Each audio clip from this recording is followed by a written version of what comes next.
আসসালামু আলাইকুম। কি অবস্থা সবার? আশা করছি সবাই ভালো আছো। আমি মুত্তাসিম মাহিন। মূলত তোমাদেরকে ম্যাথ পড়াবো, কিন্তু আজকে একটু ওয়ার্ম আপের জন্য পড়াচ্ছি কেমিস্ট্রি। আজকে তোমাদেরকে আমি পড়াবো কেমিস্ট্রির প্রথম অধ্যায়, রসায়নের ধারণা। এটা খুবই ছোট একটা অধ্যায় এবং খুবই সহজ একটা অধ্যায়। এই অধ্যায়ের থেকে সিকিউ খুব একটা আসে না, সিকিউ দিক দিয়ে ইম্পর্টেন্স অনেক কম, কিন্তু এমসিকিউ আসে। তো এমসিকিউ এর জন্যই মূলত এই অধ্যায়টা পড়া। এবং বোর্ড পরীক্ষা এমসিকিউ থাকে একটা দুইটা। তো বোর্ড পরীক্ষায় ১-২ মার্কের অনেক ভ্যালু। সো ওই ১-২ মার্কের অবশ্যই আমরা ছাড়বো না। তাই এই অধ্যায়টা আমরা খুবই সহজ অধ্যায়, আমি এক ক্লাসে শেষ করে দেব। তো একটু পড়লে যদি ইজি মার্ক পাওয়া যায়, কেন পড়বো না? আর খুব কঠিন কিছু নেই এই অধ্যায়, খুব জটিল বিষয় এখানে নাই, সব সহজ বাংলা কথাবার্তা। একটা রিডিং পড়ার মতনই। আমি যত ইম্পর্টেন্ট জিনিস আছে সব মার্ক করে তোমাদেরকে পড়াই দেবো। তো আমরা পড়ায় চলে যাই। তোমরা হয়তো বা বোর্ড বই হাতে পাইছো, যারা পাওনি কোনো অসুবিধা নেই। বোর্ড বই থেকে যা পড়া দরকার আমি আহ, মানে যতটুকু বোর্ড বইয়ের যতটুকু অংশ দরকার আমি সেটা পিডিএফ করে ডেসক্রিপশনে দিয়ে দেবো, তোমরা সেখান থেকে পড়ে নিতে পারবে, কোনো অসুবিধা নেই। তো আমাদের অধ্যায়ের নাম হচ্ছে রসায়নের ধারণা।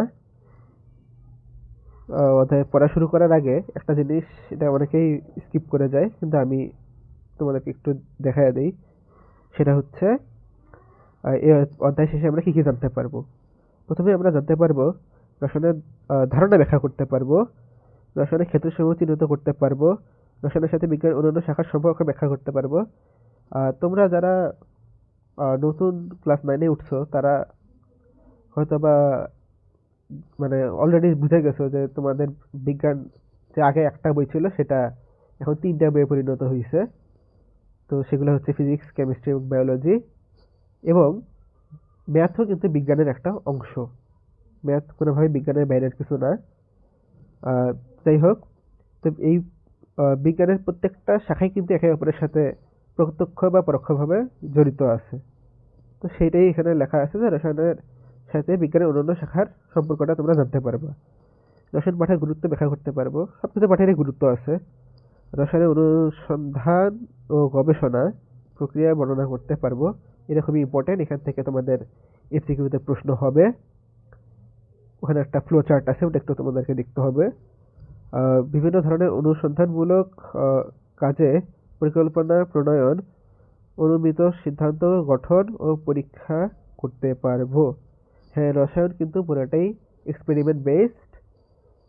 এই পরীক্ষাগুলো তোমাদের যদি ল্যাব থাকে, তোমরা খুব সম্ভবত তোমাদের ল্যাব ক্লাসে এগুলো জিনিস আরো ভালোভাবে দেখতে পারবা। যাদের ল্যাব নাই তাদের কিছু করার নাই, মুখস্থ করে যেতে হবে। তারপর রসায়নের পরীক্ষাগারে কাজের সময় প্রয়োজনীয় সতর্কতা অবলম্বন করতে পারবো। তোমাদের যাদের ল্যাব হবে তারা ল্যাবে অবশ্যই দেখবা রসায়নের বিভিন্ন যেগুলো এলিমেন্ট আছে যেগুলো ব্যবহার করা হয় ওখানে, বিভিন্ন কেমিক্যাল বা যেগুলো আছে, এগুলো কিন্তু সব কিছুই আহ, মানুষের জন্য ক্ষতিকর হইতে পারে যদি তোমরা এটা সঠিকভাবে ব্যবহার না করো। কারণ অনেক দাহ্য পদার্থ আছে, অনেক বিস্ফোরক পদার্থ আছে, অনেক ক্ষতিকর পদার্থ আছে। যেমন এসিড তোমাদের গায়ে পড়লে জ্বালা পোড়া হতে পারে, তীব্র অ্যাসিড হলে গা পুড়েও যেতে পারে। সেক্ষেত্রে একটা সতর্কতা অবলম্বন করতে হবে, সেটা তোমরা এই অধ্যায় শেষে জানতে পারবা। প্রকৃতি ও বাস্তব জীবনের ঘটনাবলী রসায়নের দৃষ্টিতে ব্যাখ্যা করতে পারবো। আমাদের আশেপাশে এমন অনেক কিছুই আছে যেগুলো রসায়নের প্রভাবে ঘটে, কিন্তু আমরা সেগুলা হয়তোবা জানতাম বা জানতাম না, অথবা বুঝতাম না যেগুলো রসায়নের কারণে হইতেছে। হয়তোবা অনেকের অনেক সামান্য ধারণা আছে, কিন্তু আসলে আরো ডিপ যে আলোচনাটা যে কিভাবে হইতেছে। যেমন আমরা এসিড বৃষ্টি টার্মটা সবাই শুনছি, আমরা এটাও জানি যে পরিবেশ দূষণ থেকে এসিড বৃষ্টি হয়, কিন্তু এসিড বৃষ্টি আসলে কি জিনিস, মানে আসলে এটা কেন এসিড বৃষ্টি, সেই জিনিসটা হয়তো আমরা অনেকেই জানি না। সেই জিনিসটা তোমরা আহ, জানতে পারবা। এটা এই অধ্যায়ে তোমরা জানতে পারবা না, ওগুলো সামনের অধ্যায়গুলোতে তোমরা জানতে পারবা। এই অধ্যায়টা শুধুমাত্র একটা পরিচিতি টাইপ, ওরিয়েন্টেশন অধ্যায়। তো এখানে সব কিছু পরে আমি আমাদের টাইম অপচয় করব না। ইম্পর্টেন্ট পার্টগুলো মার্ক করে রেখেছি, সেগুলোই পড়ে শোনাচ্ছি এবং মনে রাখার চেষ্টা করবা। যেমন বিজ্ঞানের সংজ্ঞাটা খুব একটা ইম্পর্টেন্ট না, তারপরে একটু জানা জরুরি। মানে একবার পড়ে গেলাম, তোমরা খালি কান কানে কান দিয়ে ঢুকাবা, শেষ। কানে থাকলেই হয়েছে, মানে কান দিয়ে একটু মাথার মধ্যে গেলেই হয়েছে, অত এফোর্ট দিয়ে এগুলো মুখস্থ করার কিছু নেই। যাই হোক, বিজ্ঞান হলো মানব জাতির পদ্ধতিগত নিয়মানুগ ধারাবাহিক প্রচেষ্টা, যার দ্বারা প্রকৃতিকে নিয়ন্ত্রণ করে নিজের কল্যাণে কাজে লাগানো। মানে বিজ্ঞান হলো এমন একটা জিনিস যেটা, মানে একটা সিস্টেম যেটার মাধ্যমে তুমি প্রকৃতি এনভায়রনমেন্টকে কন্ট্রোল করতে পারবা। এখন ফুলি তো কন্ট্রোল করা সম্ভব না, কিন্তু অনেক কিছুই আমরা কন্ট্রোল করতে পারি সায়েন্সের সাহায্যে, যেটা মোটামুটি মোটামুটি কি মানে অধিকাংশ সময় মানুষের কল্যাণেই হয়। অনেক অসাধু বিজ্ঞানীরা অকল্যাণের কাজে ব্যবহার করছে, ইতিহাসে আছে। যাই হোক, এবার আরেকটা জিনিস, সেটা হচ্ছে রসায়নের সংজ্ঞা। তোমরা রসায়ন পড়তেছো, তোমাকে এখন কেউ যদি জিজ্ঞাসা করে রসায়ন এর সংজ্ঞাটা, তাহলে তো বলতে পারতে হবে নাকি। তো এখানে একটা সংজ্ঞা দেওয়া আছে, এই সংজ্ঞাটা একটু জটিল। নিচে তো আবার একটা সহজ সংজ্ঞা দেওয়া আছে, সেটাও মানে মুখস্থ করলে সেটা করবা। তবে এই জিনিসটা একবার দেখে যাও। সেটা হচ্ছে বিজ্ঞানের যে শাখায় মৌল বা মৌলিক পদার্থের সমন্বয়ে গঠিত যৌগ বা যৌগিক পদার্থের সংযুতি, গঠন, ধর্ম, ব্যবহার ইত্যাদি এবং বস্তুসমূহের পারস্পরিক রূপান্তর ও রূপান্তরকালে শক্তি, মূলত তাপ শক্তি শোষণ ও নিঃসরণের আলোচনা করা হয়, তাকে রসায়ন বলা হয়। মূল কারণ রসায়ন হচ্ছে তোমাদের মৌল এবং যৌগ, এগুলা জিনিসেরই সমন্বয়, এগুলা জিনিসেরই বিভিন্ন ব্যবহার, তারপরে এগুলার বৈশিষ্ট্য কেমন, এগুলা কিরকম ধর্ম প্রদর্শন করে, এই টাইপের জিনিসগুলাই হলো রসায়নের মূল বক্তব্য। এই প্যারাটা পড়ে নেবে। এখানে ইম্পর্টেন্ট একটা লাইন আমি মিস করে গেছি, কেন মিস করছি জানি না।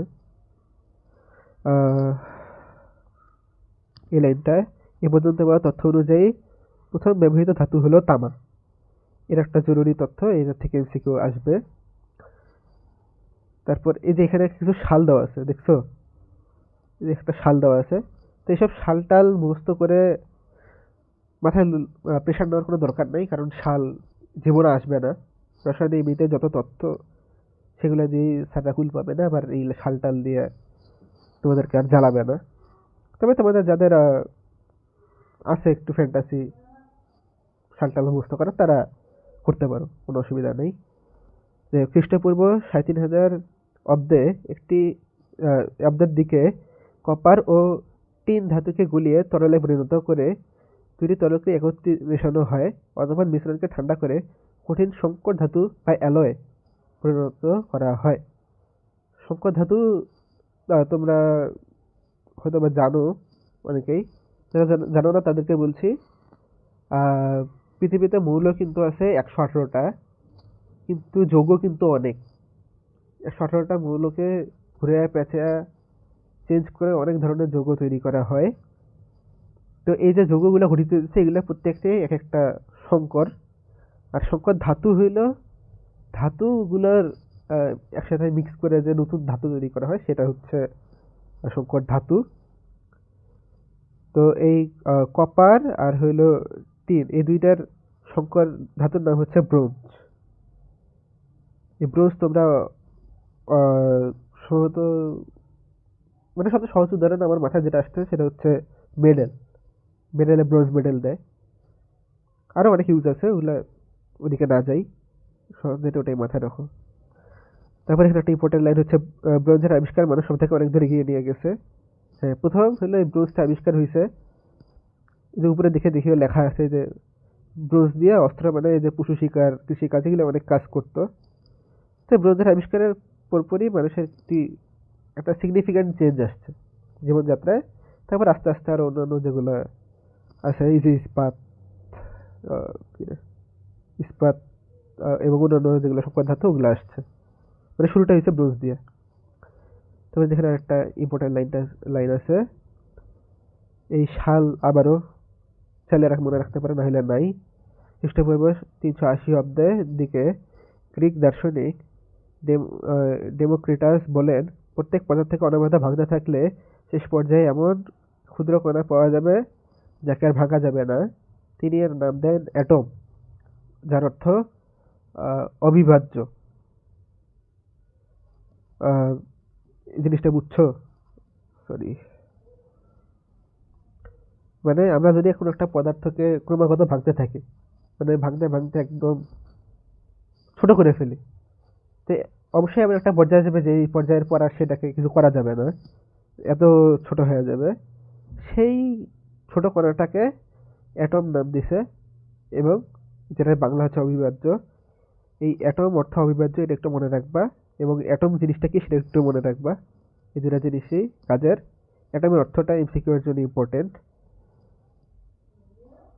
তারপরে যে এখানে আর কিছু তথ্য আছে, যেমন এই যে একটা জিনিস দেখাই, অ্যারিস্টটল এবং অন্যান্য দার্শনিক মনে করতেন সকল পদার্থ মাটি, আগুন, পানি, বাতাস মিলে তৈরি হয়। ফলে অ্যাটমের ধারণা তখন মানুষ তো সেটা অ্যাকসেপ্ট করেন নাই।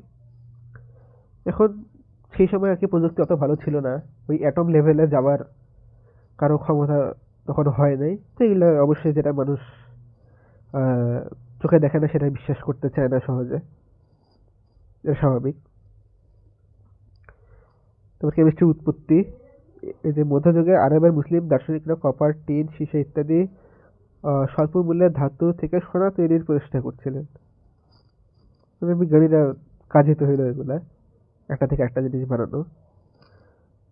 এরা পড়ে নেবা, তাহলে ইম্পর্টেন্ট সেগুলো বলে দেই। মধ্যযুগে আরবের রসায়ন চর্চাকে আলকেমি বলা হতো। এটা একটা ইম্পর্টেন্ট কথা, এমসিকিউ এর জন্য মাস্ট, পারতেই হবে এটা। তারপর আলকে গবেষকদের বলা হতো আলকেমিস্ট, এটাও এমসিকিউ এর জন্য মাস্ট, পড়তেই হবে, মাথায় রাখতেই হবে। এই কথাগুলো তোমরা ধর্ম বইতেও দেখবে, ধর্মেতেও লেখা আছে। ধর্মতে এখন অনেকে বলবে যে কেমিস্ট্রি, ধর্মতে কেন? কারণ ওখানে একজন এই যে দেখো নিচে লেখা আছে, জাবির ইবনে হাইয়ান, ইনি হলেন একজন মুসলিম মনীষী, বিজ্ঞানী। তো তার তেনার কথা আর কি ধর্মের সম্বন্ধে 5 অধ্যায়ের দিকে লেখা আছে। তো সেখানে আর কি কেমি টেমি এই টাইপের জিনিসগুলা এমসিকিউতে আসে ধর্মতেও। আহ, কোথায় ছিলাম, কোথায় পেলাম, যাই হোক আলকেমি। এই এখানে এই বানানটা একটু দেখিও, বুঝছো? এই যে CHEMI আর KIMI, ইংলিশে এই দুটা এমসিকিউতে বহুপদীতে আসতে পারে। তারপর এই কেমি শব্দ থেকেই কেমিস্ট্রি শব্দের উৎপত্তি হয়, যার বাংলা হলো রসায়ন। এটা খুবই নর্মাল একটা ইনফরমেশন। তারপর আলকেমিস্ট জাবির ইবনে হাইয়ান প্রথম গবেষণাগারে রসায়ন চর্চা করেন। এটা একটা ইম্পর্টেন্ট তথ্য এমসিকিউ এর জন্য। তারপর অ্যান্টনি ল্যাভোইসিয়েকে আধুনিক রসায়নের জনক বলা হয়, এটা একটা ইম্পর্টেন্ট তথ্য।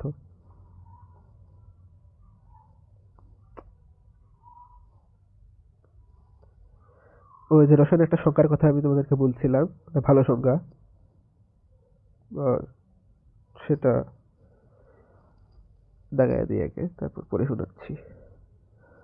সংজ্ঞাটা হচ্ছে, বিজ্ঞানের যে শাখায় পদার্থের গঠন, পদার্থের ধর্ম এবং পদার্থের পারস্পরিক রূপান্তর ইত্যাদি নিয়ে আলোচনা করা হয় তাকে রসায়ন বলে। এই সংজ্ঞাটা তোমরা চাইলে, চাইলে বলতে এগুলো আসলে তোমাদের বোর্ড পরীক্ষায় আমি দেখিনি তেমন একটা আসতে। স্কুলের পরীক্ষার শুরুর দিকে যখন টপিক কম থাকবে তখন স্যাররা দেখবে যে এগুলো সংজ্ঞা হিসেবে দিয়ে দিতেছে। তো সেক্ষেত্রে জানা থাকা ভালো। এমনিতে তোমরা একটা কেমিস্ট্রি একটা সাবজেক্ট পড়তেছো, সেটার সঙ্গে একটু জানাটা ভালো। যাই হোক, তবে এই ছকটা তোমরা ভালো করে পড়বা। কয়েকটা ইম্পর্টেন্ট কথা আছে, আমি ওগুলো একটু দেখাইয়া দিই।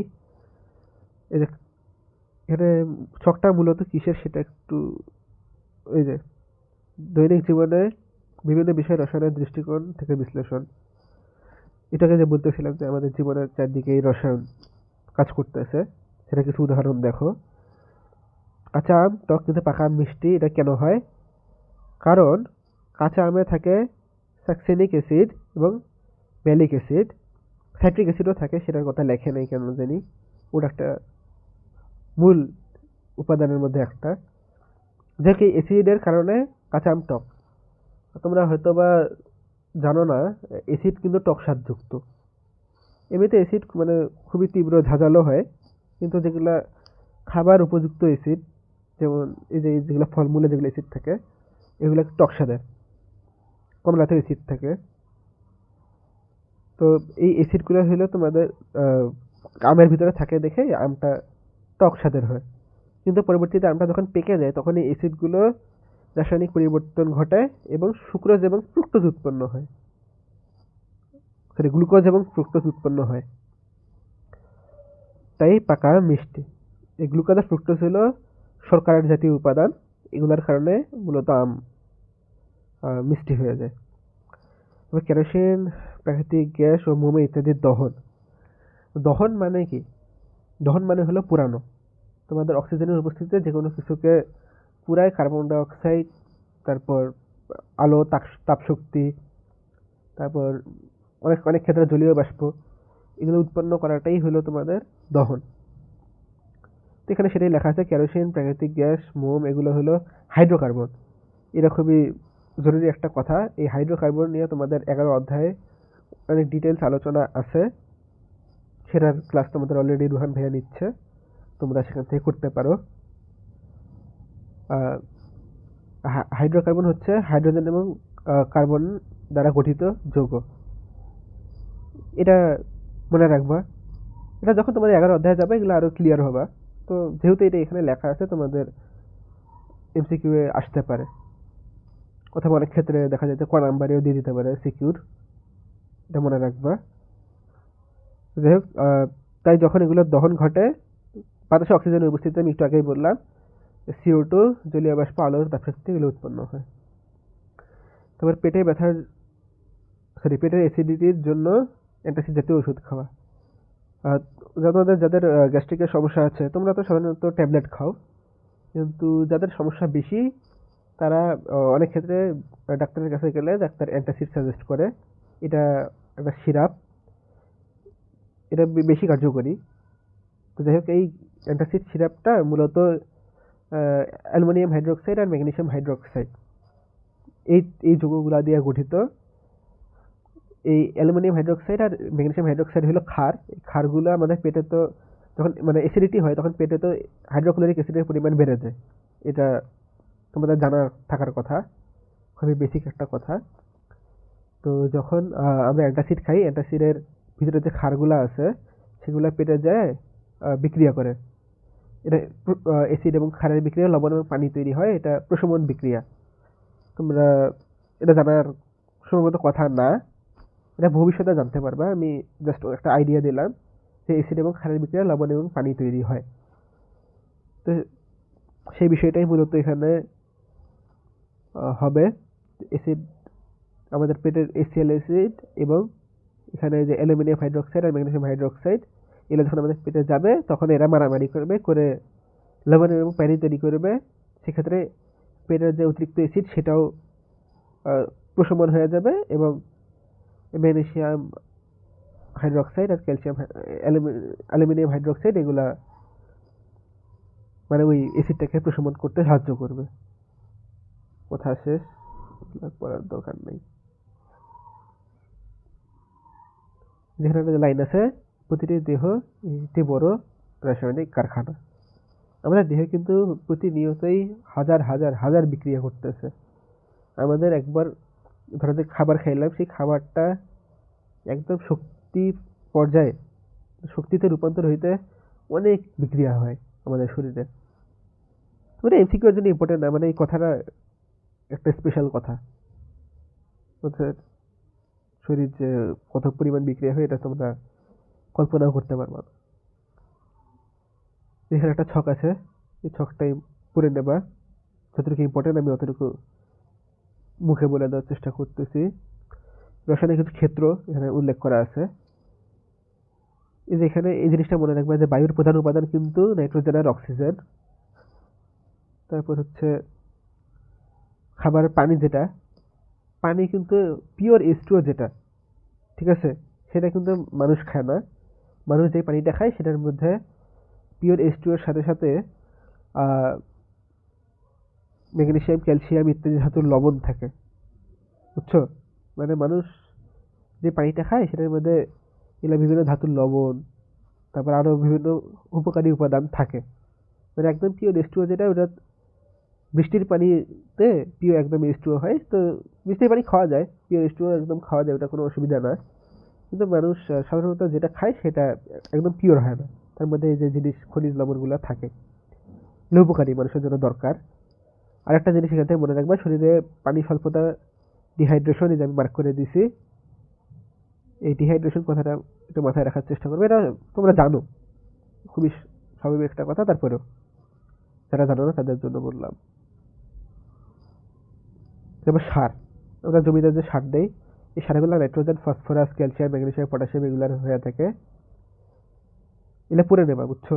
এখানে ইম্পর্টেন্ট, মানে এটা জাস্ট একটা নর্মাল জিনিস লেখা আছে।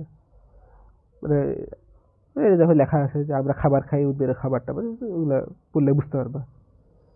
এটা হচ্ছে কাগজ। কাগজ কিন্তু কাগজের মূল উপাদান সেলুলোজ। সেলুলোজ সব থেকে বেশি পাওয়া যায় হচ্ছে তোমার ইয়াতে, আহ, আখ আখ, ওটাকে কুষার বলে আর কি, সুগার কেন, ইংরেজিতে সুগার কেন।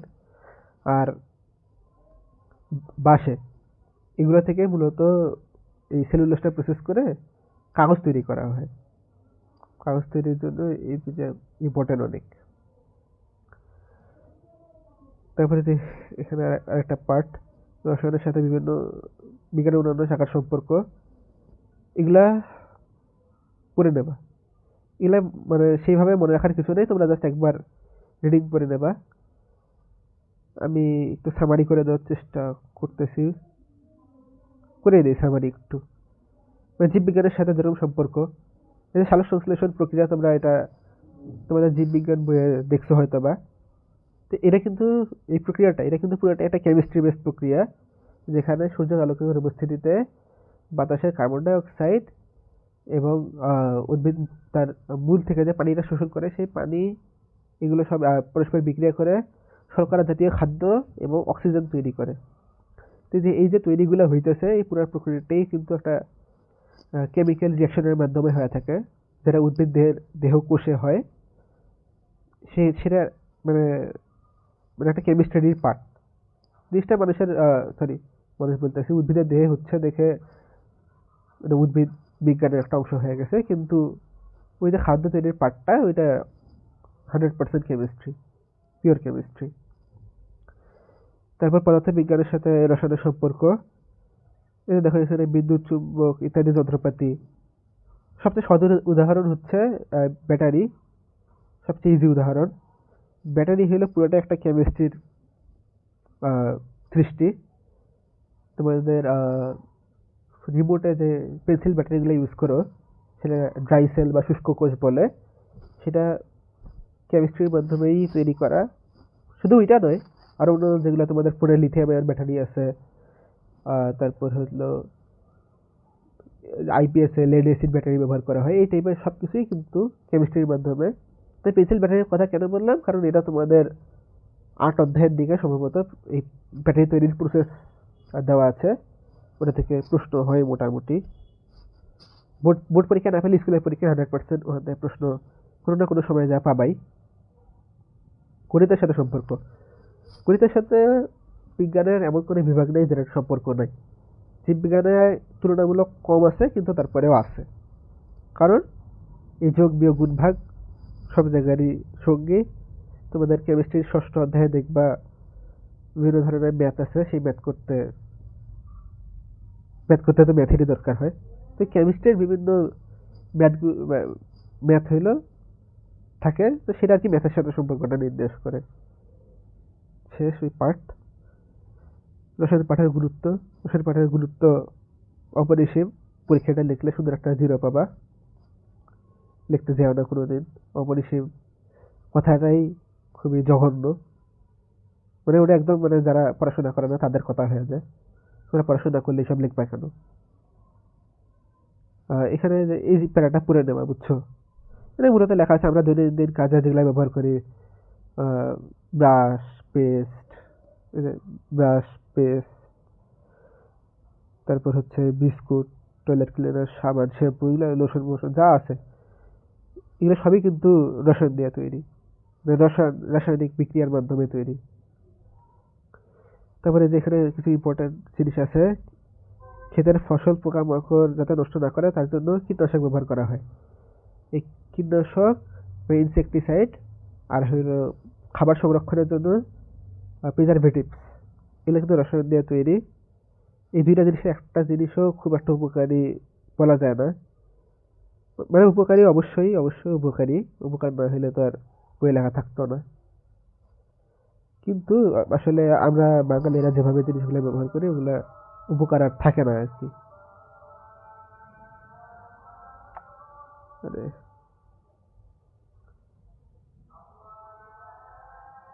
তারপর এটা আমাদের চিকিৎসা ক্ষেত্রেও কিন্তু রসায়নের অবদান খুবই বেশি। তার সবথেকে বড় জিনিস হচ্ছে ঔষধ। ওষুধ হলো একটা কেমিক্যাল রিয়াকশনের মাধ্যমে তৈরি করা জিনিস। যাই হোক, তো এই রসায়নের কারণে বিভিন্ন ধরনের ভালো ভালো ওষুধ তৈরি করা সম্ভব হচ্ছে, যার কারণে অনেক মরণ ব্যাধি, একসময় কলেরা মহামারী ছিল, টাইফয়েড মহামারী ছিল, যক্ষা একটা টার্ম ছিল, যক্ষা হলে রক্ষা নাই, এখন এগুলা কিন্তু খুব ইজিলি নিরাময় করা সম্ভব হয়েছে। এই ক্যান্সারটা এখনো মরণ ব্যাধি আছে, তারপরেও অনেকাংশে ক্যান্সারেরও চিকিৎসা করা সম্ভব হয়। আর্লি স্টেজে ধরা পড়লে ক্যান্সারেরও চিকিৎসার মাধ্যমে সারানো সম্ভব হয়।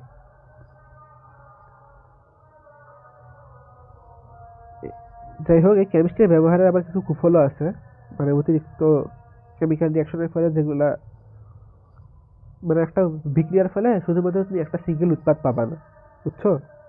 তুমি একটা বিক্রিয়ার কারণে আরো এক্সট্রা অনেক কিছু পাওয়া যাবা, সেগুলো আবার মানুষের বা আমাদের পরিবেশের জন্য উপকারী নাও হইতে পারে। যেমন carbon die oxide, carbon monoxide, sulphur die oxide, বিভিন্ন অ্যাসিড, ভারী ধাতু। এই ভারী ধাতুগুলো মনে রাখবা, পারদ, লেড, আর্সেনিক, কোবাল্ট, এগুলো কিন্তু ভারী ধাতু। এই নামগুলো মনে রাখবে, এমসিকিউ এর জন্য ইম্পর্টেন্ট।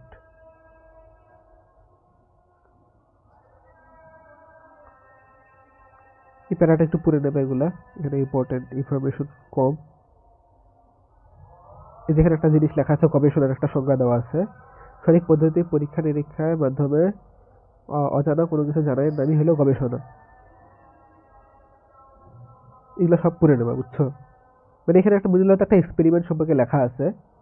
তো এক্সপেরিমেন্ট আসলে এগুলা এভাবে পড়ে কোনো লাভ নেই, বুঝছো? এগুলা এমনিতে তোমরা আর্লি স্টেজে আছো, এগুলা মানে অনেক ব্যাখ্যা করে বুঝাইতে হবে, অত কষ্ট আমি দিব না। আর এগুলা যেহেতু আসে না, অত প্যারা নিয়ে শেখার দরকার নেই। পরবর্তীতে যখন তোমাদের মেজর অধ্যায়গুলোতে তোমরা যাবা, তখন তোমরা এই বিক্রিয়াগুলো এমনি বুঝতে পারবা যেগুলো কিভাবে কি হইতেছে। এই ছকটা একটু মনে রাখবা, এটা মনে রাখা একদম সহজ, বুঝছো? এটা মূলত দেওয়া আছে বিকারে দ্রবীভূত অ্যামোনিয়াম ক্লোরাইডের পরিমাণ, মানে অ্যামোনিয়াম ক্লোরাইড যখন তুমি বিকারে দ্রবীভূত করবে, এটা কিন্তু তাপ খেয়ে ফেলবে। মানে তোমাদের ধরো যে এখানে যেমন দেওয়া আছে 25 ডিগ্রি সেলসিয়াসের পানি দিয়ে, পানিতে এই অ্যামোনিয়াম ক্লোরাইড দেওয়া হয়েছে।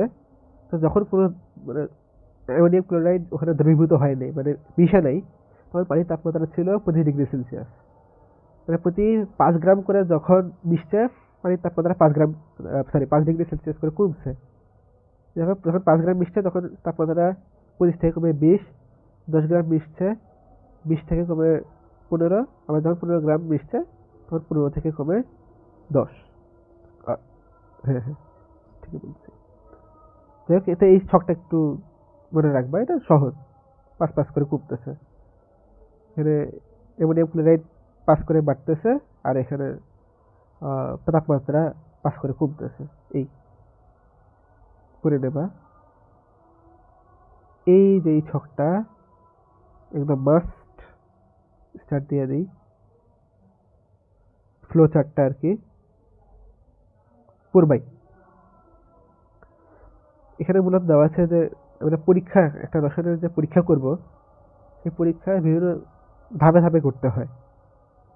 তুমি সরাসরি হুট করে বললা যে পরীক্ষাটা করবো, এটা তো সম্ভব না। তো পরীক্ষা করার আগে বা পরীক্ষার সময় পরীক্ষার পরে এরকম একটা মানে কি বলবো একটা ডিসিপ্লিনের মধ্যে কাজটা করতে হয়।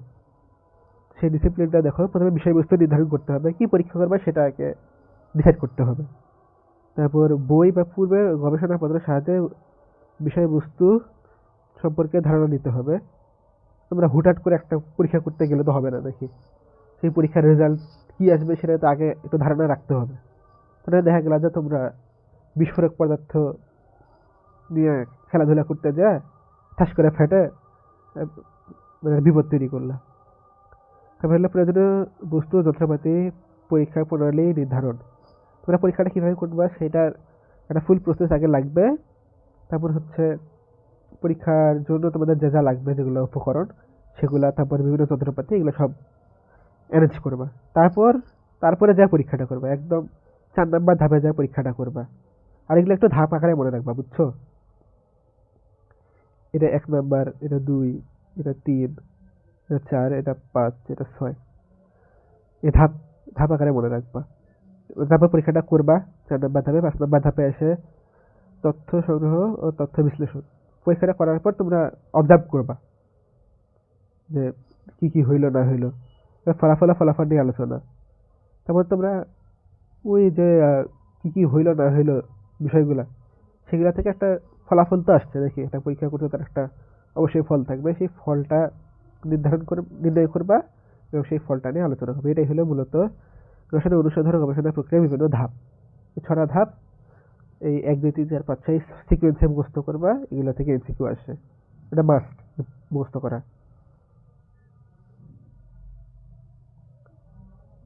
তোর রসায়ন পরীক্ষাগারের ব্যবহার ও পরীক্ষাগারে ব্যবহৃত রাসায়নিক দ্রব্য ব্যবহারের সতর্কতা গ্রহণ, এটা ইম্পর্টেন্ট একটা পার্ট। এখান থেকে এমসিকিউ আসবে।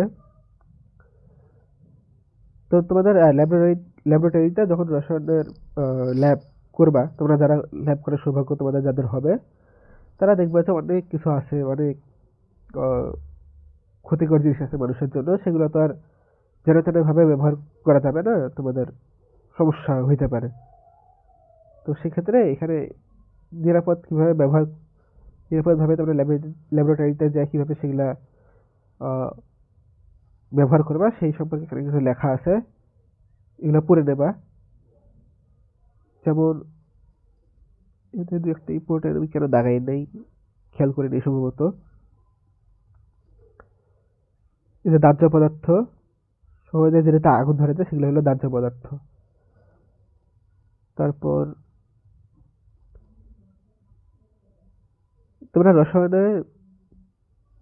যখন রসায়ন ল্যাব করবা তখন কিন্তু নিরাপদ পোশাক প্রয়োজন, সেটা হচ্ছে অ্যাপ্রন। অ্যাপ্রন যারা ছিল না, ওই যে ডাক্তাররা সাদা কালার একটা কাপড় পরে না, ওটাই মূলত অ্যাপ্রন। ওটা পরে নিতে হবে, কারণ বিক্রিয়ার সময় বিভিন্ন ধরনের যে যৌগগুলা সেগুলো তোমাদের গায়ে ছিটকে আসে পড়তে পারে, সেক্ষেত্রে অ্যাপ্রনটা পরা খুবই জরুরি। তারপর হচ্ছে এই অ্যাপ্রনটা কিন্তু হাঁটুর নিচ পর্যন্ত যায়, বুঝছো? আর হইলো রং সাদাই হয়, অন্য কোনো রঙের অ্যাপ্রন হয় না। আর যেহেতু তোমরা হাত দিয়ে পরীক্ষাগুলো করবা, রোবট দিয়ে তার পরীক্ষা করা সম্ভব না, সেক্ষেত্রে অবশ্যই গ্লাভস ব্যবহার করতে হবে। আর চোখে যাতে কোনো কিছু না যায় সেক্ষেত্রে তোমাদের সেফটি গগলস ব্যবহার করতে হবে। আর পাশাপাশি মাস্ক, অবশ্যই মাস্ক পরাটা খুবই খুবই খুবই জরুরি। এই যে এখানে অ্যাপ্রনের ছবি দেওয়াই আছে, মানে ব্যাখ্যা করার আমার দরকার ছিল না। এটা সেফটি গগলস, এটা গ্লাভস, আর এটা মাস্ক, বুঝছো হয়তো।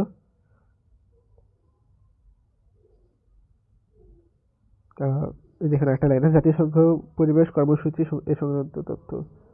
এই গ্লোবাল হরমোনের সিস্টেম, এরা মূলত কি করছে তোমাদের বিভিন্ন যেগুলো সাবস্টেন্স আছে কেমিস্ট্রির, সেগুলো তো এক একটা এক এক ধরনের ধর্ম প্রদর্শন করে। কোনোটা দাহ্য, কোনোটা মানুষের শরীর ত্বকের জন্য ক্ষতিকর, কোনোটা তোমার বিস্ফোরক, এই টাইপের অনেক কিছুই থাকে। তো সেগুলা মূলত একটা চিহ্ন দেওয়া হয়, সেই যে ইয়ার বোতলগুলা, সেই বোতলগুলাতে চিহ্ন দেওয়া হয়। সেই চিহ্নগুলো নির্ধারণ করছে গ্লোবালি হরমোনাল সিস্টেম, মানে চিহ্নগুলো নির্ধারণ করছে না, জাতিসংঘ আর কি যে যে নিয়ম প্রবর্তন করছে, যেটা সার্বজনীন নিয়ম, সেটাকে আর কি এই গ্লোবালি হারমোনাইজ সিস্টেম বলা হয়। তারপরে হচ্ছে এই লাস্ট এই ছকটা, এরপরে তোমাদের অধ্যায় শেষ। এই ছকটা একটু দেখো। এখানে এই যে এই চিহ্নগুলা বুঝছো, এগুলা মনে রাখবা। যেটা বিস্ফোরক পদার্থের চিহ্ন, বিস্ফোরক পদার্থের মধ্যে আছে টিএনটি, এটা তোমরা সবাই জানো, পারক্সাইড, নাইট্রোগ্লিসারিন, এগুলো হচ্ছে বিস্ফোরক পদার্থ। এটা দেখাই দিচ্ছে না, এই যে নামগুলা, এগুলা অবশ্যই অবশ্যই মুখস্থ করে ফেলবা, এটা তোমাদের কাজে লাগবে। তারপর হচ্ছে দাহ্য পদার্থ। দাহ্য পদার্থ হলো যেগুলোতে আগুন ধরে যায়, অ্যালকোহল, ইথার ইত্যাদি হলো দাহ্য পদার্থ। আরো আছে ওগুলা, মানে এগুলো যেগুলো বই আছে এগুলোর মধ্যে থেকে সাধারণত আসে, ওগুলো পাখিগুলো জেনে মাথা গরম করার দরকার আমি দেখি না। যাই হোক, এই চিহ্নগুলো মনে রাখার একটা জিনিস দেখো, যে বিস্ফোরক, এটা তোমরা বুঝবা, যে একটা ফেরে যাচ্ছে, এরকম একটা চিহ্ন দেবে, এটা বিস্ফোরক। দাহ্য পদার্থ আগুনের চিহ্ন থাকবে, দাহ্য মানেই তো পোড়ানো, আগুন দেখলেই বুঝবা যে পুড়তেছে। আর এই কঙ্কাল আর হাড্ডির চিহ্ন দেওয়া বিষাক্ত পদার্থ, এটা কার্টুনে বহুত দেখছো। এই চিহ্ন আর কষ্ট করে মনে রাখতে, মানে মনে রাখতে হবে না, এটা তোমাদের জানা। এই পদার্থগুলো মূলত মানুষের কি বলে, মানে শ্বাস প্রশ্বাসের মধ্যে মানে শরীরে গেলে বিভিন্ন ধরনের ক্ষতি করে, পয়জনাস। এই যে বেনজিন, ক্লোরোবেনজিন, মিথানল, এগুলো হলো বিষাক্ত পদার্থ। তারপর হচ্ছে উত্তেজক পদার্থ। এটা মনে রাখা সবচেয়ে সহজ বিষয়, সহজ একটা উপায় বলি। এটা চিহ্ন হচ্ছে এক্স। তোমাদের এক্স কে দেখলে তোমাদের উত্তেজনা বেড়ে যায় না? আহ, এটা বলাটা ঠিক হইলো কিনা জানি না, যাই হোক, এভাবে মনে রাখবা আর কি, মনে রাখার জন্য একটু কথা হজম করতে হয়। তো এক্স মানে উত্তেজনা, এই কথাটা মাথায় রাখবার হয়ে গেছে। ডাস্ট, লৌহ অ্যাসিড, ক্ষার, তারপর হচ্ছে নাইট্রাস অক্সাইড, এগুলো হলো উত্তেজক পদার্থ। তারপর হচ্ছে স্বাস্থ্য ঝুঁকি সম্পন্ন পদার্থ। এটা চিহ্ন মনে রাখা একদম সহজ, কারণ এই যে দেখো মানুষের শরীরের মধ্যে একটা মনে হচ্ছে যে গুলে বেঁধে যাচ্ছে, তো সেটা তো অবশ্যই মানে স্বাস্থ্য ঝুঁকি বোঝাচ্ছে, যেহেতু মানুষ দেখাচ্ছে এবং গুলি বেঁধেছে, এই টাইপের একটা জিনিস, মানে বোঝাই যায় এটা স্বাস্থ্য ঝুঁকি বোঝাচ্ছে। আর কি তোমরা একটু যেভাবে যে কৌশল দিয়ে পারো চিহ্নগুলো একটু মাথায় রাখিও। যাই হোক, তো এই স্বাস্থ্য ঝুঁকি সম্পন্ন পদার্থগুলো মানুষের ত্বকে লাগলে বা শ্বাস প্রশ্বাসের সাথে যদি মানুষের শরীরে যায়, তাহলে এগুলা মানে স্বল্পমেয়াদী বা দীর্ঘমেয়াদী ক্ষতি করতে পারে।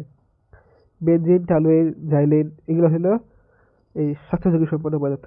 এই বেনজিন একটু আগেই তোমরা দেখে আসছো বিষাক্ত পদার্থ হিসাবে, এরাও স্বাস্থ্য ঝুঁকি সম্পন্ন পদার্থ বটে। তেজস্ক্রিয় পদার্থ, রেডিও অ্যাক্টিভ এলিমেন্ট, সাবস্টেন্স। তেজস্ক্রিয় পদার্থ তোমরা চিনো হয়তো একটা, যে ইউরেনিয়াম, রেডিয়াম, এগুলো এগুলো হলো তেজস্ক্রিয় পদার্থ। রেডিয়ামটা তোমরা সবাই আমার ধারণা চিনো, না চিনলে আমি চিনিয়ে দিচ্ছি। তোমরা এমন অনেক কিছুই দেখতে পাবে মানুষের বাসার সুইচে থাকে, তারপর অনেকের ঘড়িতে, কাটা ঘড়িতে থাকে, যে ওগুলো সূর্যের আলোতে যখন ধরে রাখবা চার্জ হয়, তারপর একটু অন্ধকারে নিয়ে গেলে সবুজ কালারে জ্বলতে শুরু করে, ওটা মূলত রেডিয়াম। ওটা খুবই কম পরিমাণের থাকে। এই তেজস্ক্রিয় পদার্থগুলো কিন্তু ক্ষতিকর, বুঝছো? ওই রেডিয়াম ওই ওখানে কিন্তু কম পরিমাণে থাকে দেখে তোমাদের ক্ষতি করে না, কিন্তু বাস্তবে অনেক ক্ষতিকর বেশি পরিমাণে থাকলে। আর ইউরেনিয়াম হচ্ছে মূলত একটা জ্বালানি টাইপ, মানে মূলত জ্বালানি হিসেবেই ব্যবহার করা হয়। তোমাদের পারমাণবিক বিদ্যুৎ কেন্দ্রে এই ইউরেনিয়ামকে নিউট্রনের সাহায্যে ভেঙে বিদ্যুৎ তৈরি করা হয়। এটা সম্ভবত তোমাদের 10 অধ্যায়ের দিকে দেওয়া আছে এই ইউরেনিয়ামের বিষয়টা। তো হচ্ছে পরিবেশের জন্য ক্ষতিকর, এটা মনে রাখা হতো। চিহ্নটা একদম সহজে, যে গাছ মরে যাচ্ছে, গাছ তো পরিবেশেরই অংশ, সেক্ষেত্রে পরিবেশের জন্য ক্ষতিকর, বুঝছই। পরিবেশের জন্য ক্ষতিকর পদার্থ হচ্ছে লেড আর মার্কারি। এই লেড আর মার্কারি অসম্ভব লেভেলের ক্ষতিকর, মানে এগুলো বলার বাইরে এত ক্ষতিকর পদার্থ। এরা যত পরিবেশে থাকবে ততই, মানে যত বাড়তে থাকবে ততই বেশি আরো ক্ষতি করতে থাকবে। তো ক্ষত সৃষ্টিকারী পদার্থ, এটা মনে রাখা সহজ, যে হাতের মধ্যে কোনো কিছু ঢালতেছে দেখাচ্ছে, তা হাতে পড়লেই তো সেটা ক্ষত সৃষ্টি করবে নাকি? মানে হাত বলতে শরীর বোঝো আর কি, এটা একটা বডি পার্টে পড়লে এটা ক্ষতি করবে। সেগুলোর মধ্যে মানে এগুলো মূলত যে এখানে দেখো লেখা আছে শ্বাস প্রশ্বাসের সাথে গ্রহণ করলে শরীরের ভেতরের অঙ্গের ক্ষতি সাধন করতে পারে, বাহ্যিক ক্ষতি তো অবশ্যই করবে। যে হাইড্রোক্লোরিক অ্যাসিড মানুষের পেটে যে অ্যাসিডটা থাকে, একটা সরি একটা জিনিস কখনো ভেবে দেখছো, মানুষের পেটের মধ্যে যে অ্যাসিডটা থাকে মানুষের পেটের কিন্তু মানে ক্ষতি হয় না, কিন্তু এই জিনিসটা মানুষের মানে বাইরে মানুষের হাতে লাগলে মানুষের হাত পুড়ে যাচ্ছে। এটা কেন? এটা এই প্রশ্নটা তোমাদের কি মাথায় আসছে কখনো? এখন এই জিনিসটা কিন্তু আমি যদি বলি যে মানুষের পেটে আছে, মানুষের পেটের কোনো ক্ষতি হয় না, এই কথাটা বললে কিন্তু ভুল হবে। কারণ অনেকের যে আলসার হয় সেটা কিন্তু এটা থেকেই, এই হাইড্রোক্লোরিক অ্যাসিড মানুষের পেটের ভিতরে পাকস্থলীর ক্ষতি করে দেয় আর কি, সেই জন্য। তারপরে যে সালফিউরিক অ্যাসিড ক্ষতিকর, তারপর সোডিয়াম হাইড্রোক্সাইডের ঘন দ্রবণ, এগুলো ক্ষতিকর। শেষ, আর কিছু নাই। এবার কিছু এমসিকিউ সলভ করি, আগে বইগুলো সলভ করি, তারপর আমি কিছু এমসিকিউ রেডি করে রাখছি, সেগুলো আমি সলভ করে আজকের ক্লাসটা শেষ করে দেবো। এই যে তেজস্ক্রিয় মৌলগ্রন্থি একটু আগেই পড়লাম, রেডিয়াম। চিহ্নটি কি প্রকাশ করছে? দাহ্য পদার্থ। এই যে আগুন, আগুনের শিখা দাহ্য পদার্থই বোঝাচ্ছে। এদের কোন চিহ্নটি তেজস্ক্রিয় পদার্থ নির্দেশ করে? তেজস্ক্রিয় আমরা একটু আগে দেখে আসছি, উত্তর হবে গ নাম্বার। এই যে এই চিহ্নটা তোমরা কিন্তু চেনার কথা, কার্টুনে বহুত দেখছো। তো যাই হোক, মনে রাখবে যে এরকম তিন কোনা ফ্যানের মতন যে শেপটা, এরকম কিছু দেখলে এটা তেজস্ক্রিয় পদার্থ। উত্তর হবে গ। কপারের সাথে অন্য কোন ধাতুকে গলিয়ে ব্রোঞ্জ তৈরি করা হয়? কোন ধাতুকে? টিন। এটা আমি তখন তোমাদেরকে দাগাই দিছিলাম। এগুলো পড়ে নেবা, বুঝছো? ওই পড়াগুলো পড়ে নেবা এবং এমসিকিউ আমি এগুলো সলভ করাই দিচ্ছি, তোমরা পাশাপাশি আরো সলভ করবা। যারা ক্লাসটা মনোযোগ দিয়ে করছে তারা হয়তো বা পারতেছে অলরেডি। গবেষণা প্রক্রিয়া পঞ্চম ধাপে তথ্য সংগ্রহ বিশ্লেষণ করা হয়, এটা ঠিক আছে। চতুর্থ ধাপে পরীক্ষণ করা হয়, এটাও ঠিক আছে। প্রথম ধাপে বিষয়বস্তু নির্ধারণ করা হয়, তিনটাই ঠিক আছে। তার মানে উত্তর হচ্ছে এক থেকে 1 2 3 সব। সিকিউ আছে, সিকিউ এগুলো পড়ার দরকার নেই, আসবেও না। তো যাই হোক, এখন আমার কিছু এমসিকিউ আমি রেডি করে রাখছিলাম, সেগুলো তোমাদেরকে সলভ করাই। এই দেখো, অ্যাটম অর্থ কি? আমি শুরুতেই একদম দেখাই দিয়েছিলাম অ্যাটম অর্থ কি। সেটা হচ্ছে অবিভাজ্য। কাহিনী কি চিকুন অবিভাজ্য। পরের পৃষ্ঠায় যাই। ডেমোক্রিটাস কোন দেশের বিজ্ঞানী? গ্রিক বিজ্ঞানী। গ্রিক হলো গ্রিসকে বোঝায়। মানে এগুলো এই টাইপের জিনিস মনে রাখা একটু টাফ, আমি জানি। তারপরে যদি মনে রাখতে পারো রাখবা। সাধারণত বিজ্ঞানী গ্রিক বিজ্ঞানী বেশি হয়, বুঝছো? যদি কখনো কোনো কিছু মাথায় না আসে গ্রিক থেকে দেখায় দেবা, তোমার 90% চান্সেস হয়ে যাবার। যাই হোক, মধ্যযুগে আরবে রসায়ন চর্চাকে কি বলা হতো? আলকেমি। আর যারা চর্চা করতে তাদেরকে আলকেমিস্ট বলা হতো। তো সর্বপ্রথম গবেষণাগারে রসায়ন চর্চা কে করেন? জাবির ইবনে হাইয়ান। এটা তোমাদেরকে দেখাই দিয়েছিলাম, বলছিলাম ইম্পর্টেন্ট। আধুনিক রসায়নের জনক বলা হয় কাকে? অ্যান্টনি লেভয়েসিয়াকে। এটা তোমাদেরকে দেখাই দিয়েছিলাম আলাদাভাবে। দেখছো, আমি যেগুলো দেখাই দিচ্ছি সব প্রশ্ন কিন্তু সেখান থেকেই, বেশিরভাগ প্রশ্ন ওখান থেকে আসছে। কাঁচা আমে কোন অ্যাসিডটি থাকে? স্যাকসিনিক অ্যাসিড, এটা দেখাই দিয়েছিলাম। টার্টারিক অ্যাসিড থাকে তেঁতুলে। হাইড্রোক্লোরিক অ্যাসিড আমাদের পেটে থাকে। অক্সালিক অ্যাসিড, এটা আপাতত উদাহরণ মনে পড়তেছে না। ভূমের মূল উপাদান কি বলছিলাম? হাইড্রোকার্বন, হাইড্রোজেন এবং কার্বনের সমন্বয়ে গঠিত যৌগ হাইড্রোকার্বন। পরিবেশটা যাই। পেটে অ্যাসিডিটির জন্য কি খেতে হবে? অ্যান্টাসিড।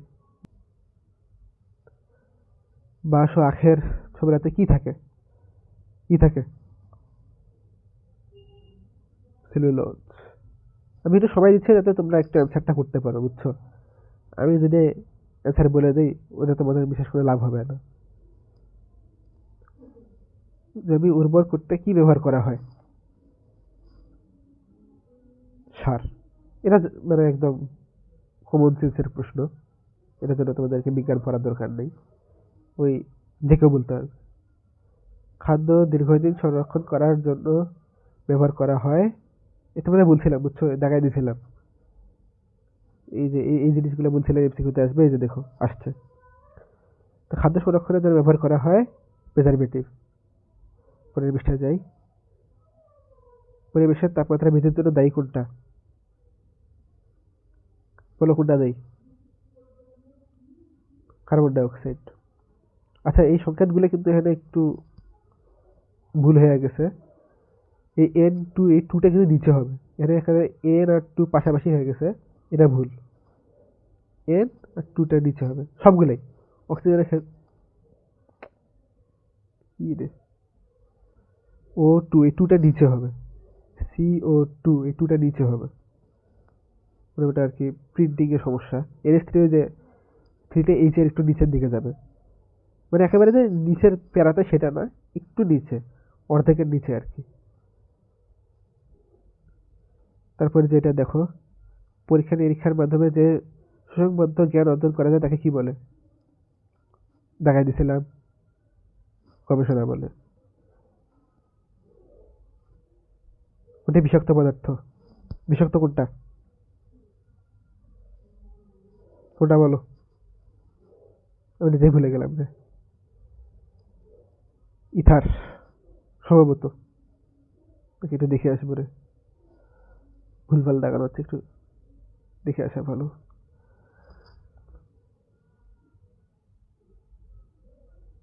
বিষাক্ত পদার্থ ক্লোরোবেনজিন, সরি, মিস্টেক মিস্টেক। তো ক্লোরোবেনজিন হবে। দেখছো, মানে আমি পড়াইতে পড়াইতে ভুলে গেছি। এটা হবে না, ক্লোরোবেনজিন হবে। এটা হবে না। পরেরটাতে যাই। অ্যালকোহল, ইথার কি জাতীয়?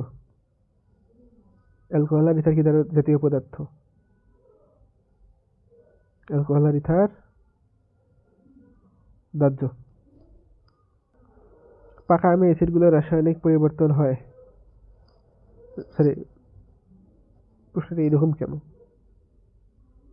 তো ভুল হয়েছে, রাসায়নিক পরিবর্তন হয়ে হবে।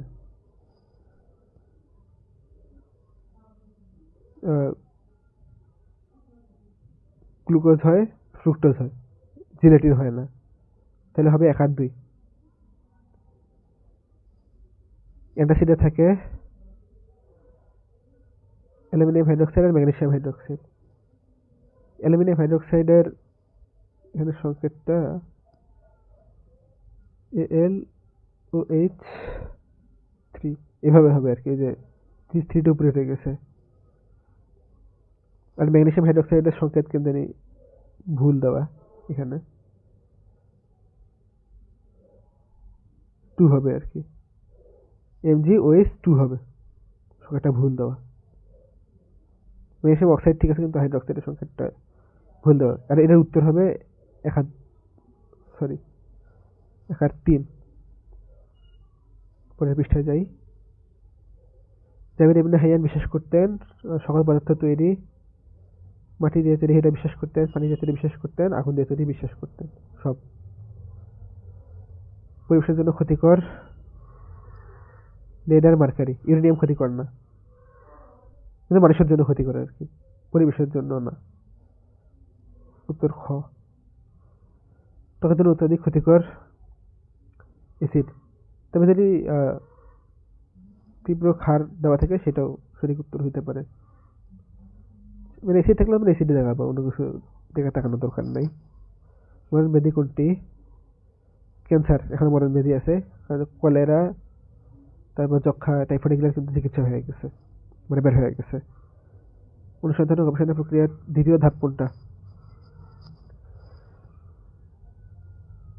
তথ্য উপাত্ত সংগ্রহ করা। প্রথমে তো বিশেষ বস্তু নিরোধন করবা, তারপর সেই সম্পর্কে তথ্য সংগ্রহ করবা, এটা দ্বিতীয় ধাপ। কেমিস্ট্রি শব্দের উৎপত্তি, কেমিসিএমআই, এটা কিন্তু হবে না, বুঝছো? KIMI, এই কিমি থেকে উৎপন্ন, KEMI, কেমি থেকে না। গবেষণাগারে চক্ষু সুরক্ষার জন্য সেফটি গগলস।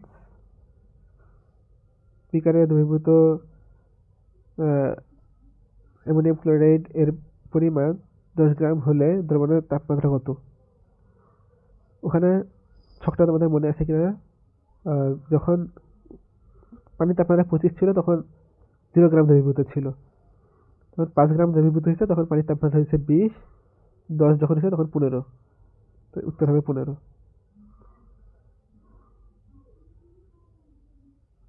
এই এই জিনিসগুলো আমি এমসিকিউ কেন্দ্রে নিয়ে নর্মালি পাইনি, এগুলো আমি একটু অন্য বই থেকে সংগ্রহ করে দিলাম। এটা কিসের চিহ্ন বলতো? আগুন, আগুনের শিখা মানেই দাহ্য পদার্থ, আর দাহ্য পদার্থ হচ্ছে ইথার। এই সংকেতটা তোমাদের বইয়ে দেওয়া নাই, দেখা তাই ইথেল ইথার বলে। ইথারের সাধারণ সংকেত হচ্ছে এরকম, তো এগুলো তোমাদের লাগবে না, বুঝছো? আসে না। ইউরেনিয়ামের সংরক্ষণের জন্য কোন সংকেত?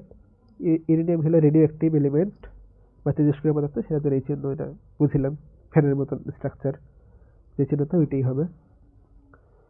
এলপিজি, সিএনজি, এগুলো হলো দাহ্য পদার্থ, এগুলো সংরক্ষণের জন্য এই যে এই চিহ্নটা আগুন, আগুনের চিহ্ন, এটা তোমাদের বইয়ে নাই।